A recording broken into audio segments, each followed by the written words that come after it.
Assalamualaikum guys. Saya memancing. So saya semalam start dari 22 hari bulan pukul 9 malam sampai sekarang pukul 2 petang. Pukul 2 petang hasil dia.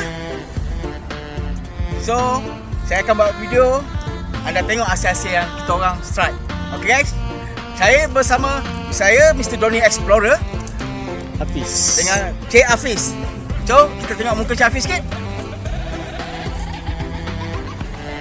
Okay, tengok guys dalam YouTube saya, Facebook saya, TikTok saya. Okay? Patino.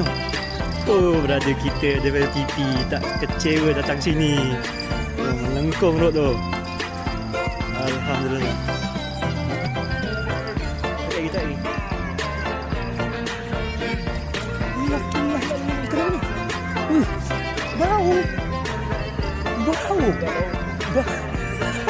Bau siut. Hei, mantap bro. Mantap. Ya. Dapat bau siut. Bau duri. Bau siut. Kecil macam ni member sampai berpeluh je. Nanti aku send video kat kau. Mak, kalau butuh dah. Aku minta dia lagi.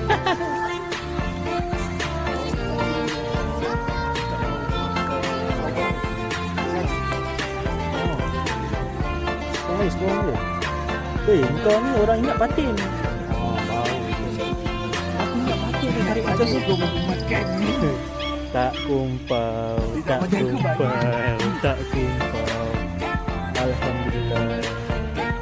Melengkung mat bro. Besar. Alah, jom ni saiz dia.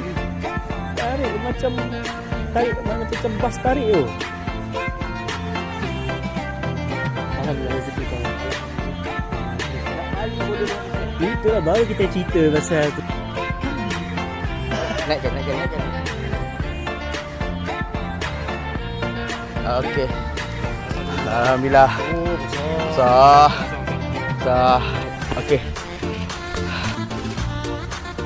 Member. Tengah bersantai. 1001 masalah hilang. Ada? Kalau ada tunjuk kepada penonton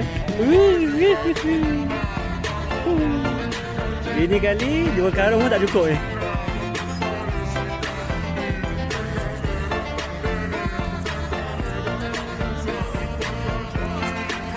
Betul.